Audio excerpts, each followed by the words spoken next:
So we just returned from 8 days on St. Thomas, and it was glorious. I'll share some key tips you'll want to know before you go, and I'll also share one of St. Thomas's best kept secrets at the end. First, the largest city on St. Thomas is not Charlotte Amalie. The locals pronounce it Charlotte Amalia. So just know if you want to go to the largest city for dinner or for shopping, it's Charlotte Amalia. Prices. Well, folks, brace yourself. Prices are about triple what you'll pay here in the States. In the stores and restaurants, our average meal was about $70. Gas is about $1 more per gallon. So you're going to blow through a lot of money when you visit St. Thomas. Conditions. St. Thomas is very hilly. We stayed at Point Pleasant Resort, which we found through Vrbo, which is perched on the side of a hill. My daughter really wanted us to rent a single residence, but the resort had many amenities like pools, and their hilltop pool was the bomb. We had million-dollar views of Smith Bay, and we watched the sunset from our balcony every evening. And fortunately, many of the things we wanted to do were within convenient walking distance of Point Pleasant Resort, including Louis Market and Deli and Koki Beach. But keep in mind that walking requires navigating a lot of stone steps. So if you're going to walk, you're going to climb. In fact, wherever you go, expect to encounter hills because St. Thomas is very hilly. Surprisingly, there were a lot of stray cats on the resort, but they were all kind and loved to be petted and very sweet. As for local wildlife, just be aware that lizards and iguanas are native to the island, and you will definitely see iguanas wandering around everywhere. The sun on St. Thomas is intense because you're closer to the equator, and we also went April 1st, and during that period of time, the sun is actually closer to the earth than other times of the year. So the sun is super intense, but before you throw your stateside sunscreen into your bags, just be aware that you're probably not going to be allowed to use that sunscreen because by law you are required to use reef-safe sunscreen. And if you go on Amazon and search on reef-safe sunscreen, you'll find it. So make sure you have the right stuff before you leave. And you certainly don't want to buy it when you're on the island because you will pay. Keep in mind also, all the beaches on St. Thomas are public, including those at resorts, so you can go to resorts and go onto their beaches. They won't ask you, what are you doing there? We did go to Lindquist Beach, which is actually owned by the island, and we were charged about $5 a person, but the beach did have restrooms and showers, so that was really nice. So we debated on whether or not we were going to rent a vehicle when we went onto the island. And we actually ran into a couple from Michigan, and they thought they could have saved a lot of money if they had not rented a vehicle and used the cabs. If you are going to rent a vehicle and drive on the island, just keep in mind that you must drive on the left side of the road, sort of like Great Britain, but all the vehicles are American made, so the steering wheels are on the left side as well. I asked a local, all the vehicles are American made, but why is everybody driving on the left side of the road? And what she told me was that when cars came to the island, donkeys were the primary means of transporting material around the island, and the donkeys had been trained over and over to walk on the left side of the road, so that when cars finally came to the island, they couldn't get the donkeys to walk on the right side. So they just say, oh, what the heck, we're going to have everybody drive on the left side of the road. Cabs are everywhere, but keep in mind, payment to cabbies is done in cash. And they do accept gratuities, typically 15%. We visited ATMs 3 times to replenish our funds. Fortunately, at Point Pleasant Resort, there was actually an ATM in the lobby, so that was very convenient for us. Of course, we were charged $3.50 and a surcharge because we were away from home. As for cabbies, on our trip to the airport, I'm sure I left fingernail prints in the dashboard because cabbies don't take any prisoners. They drive fast and loose. They drive very close to the cars in front of them. So just be prepared. It's going to be a thrill ride. One other thing I'll mention is make sure the cabbies are taking you where you want to go. One cabbie we hired to take us to Charlotte Amalia decided on his own to give us an impromptu tour of the area, and our $60 ride ended up being $120 after the cabbie decided he was just going to take us on a tour. And then I kept thinking, when are we going to get to Charlotte Amalia? But he did finally drop us off to the city, but like I said, our cab ride ended up being double. So it was nice. I mean, the gentleman who drove us was a local. We learned some local histories. We saw lots of different things, but that ride was the cabbie's decision, not ours. So if they're not taking you where you want to go, please be direct and ask them to do so. Our average cab ride for 4 was typically around $60. So you can burn through cash really, really quickly. And I would recommend you hire taxis through the local taxi companies because their rates are regulated.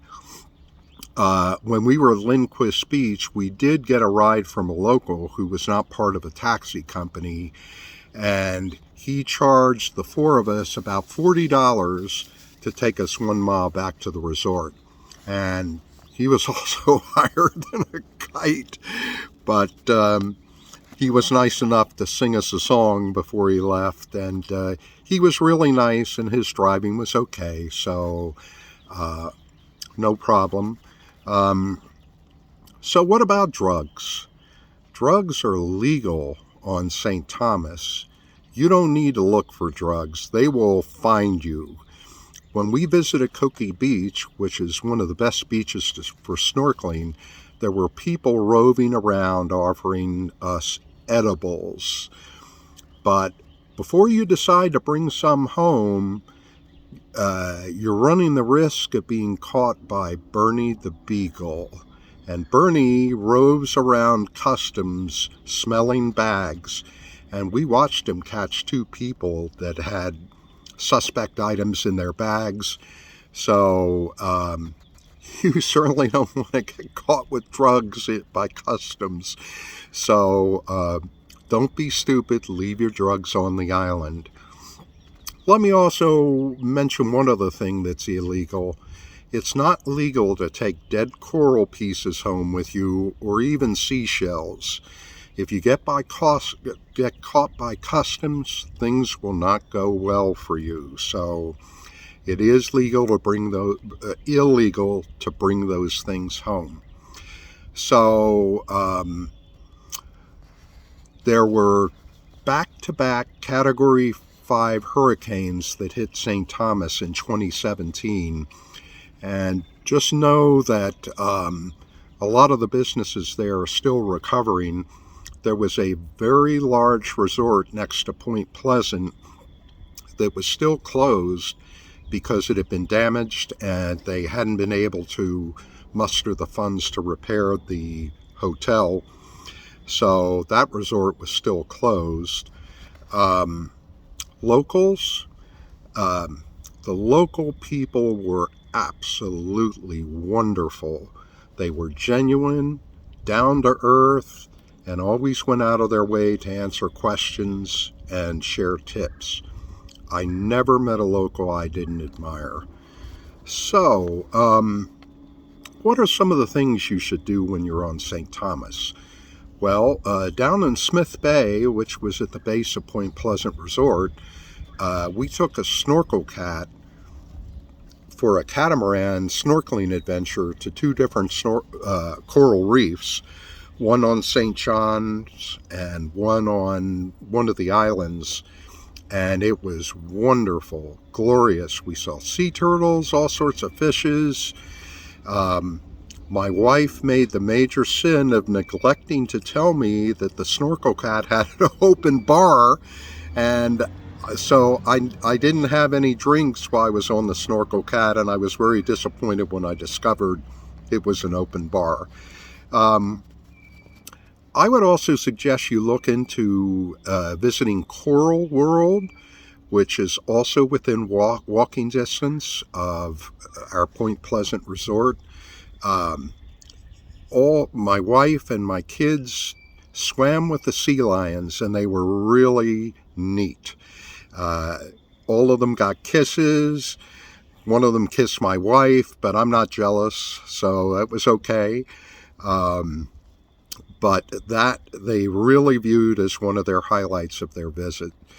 So I would also suggest you see if you can visit Mountaintop to have one of their world-famous banana daiquiris, over 7 million sold. Big sign outside. I did have a sip at my wife's, and it was very good.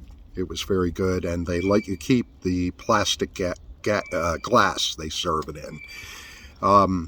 I would also recommend that you visit Cokie Bay to do some snorkeling. We rented some snorkeling gear at Coral World, and it was a beautiful beach, as was Lindquist for that matter, and we really enjoyed our snorkeling. I would also recommend that you take a day to wander Charlotte, Amalia. The streets are very narrow. They feel very European. They're very old. I was thinking of walking up the 99 steps to visit Bluebeard's castle. However, the castle is closed, probably because it was damaged. And so we didn't end up doing that. Just keep in mind that if you want to shop when you're in Charlotte, Amalia, unless a cruise ship is visiting, probably a lot of the stores are going to be closed. So, however, unlike what our cabbie told us, who said the prices were best at Mountaintop, I ended up paying $42 for two t-shirts. But when we got into town, there was a place there selling them on clearance for two for $10. So a lot of the shops down there are still recovering because of COVID. Travel was down, and so the particular shop I went into was had a lot of items on clearance. So keep that in mind. My wife made the profound mistake of wandering into a jewelry shop in town, and because it was our 20th anniversary, she scored a diamond and sapphire bracelet to match her engagement ring. Our local driver informed us that if you intend to buy jewelry on the island, offer half of what they're asking and negotiate from there, because people who sell jewelries expect to haggle and bargain on prices. So it turns out we got a really good price for the bracelet I bought her. So It was about half off. So let me close by sharing the best kept secret on St. Thomas. And you'd never know this, but one of our local cab drivers for our 20th anniversary gave us a small bottle of guava berry liqueur. And you aren't going to find that sold in the local shops because people have their own recipes of guava berry liqueur, and they'll mix it up around the holidays and enjoy it.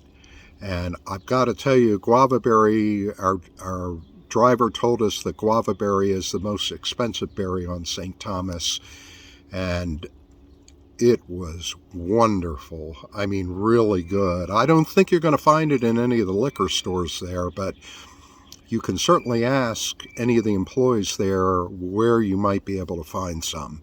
It's definitely worth tasting. So that's about all I have for you today.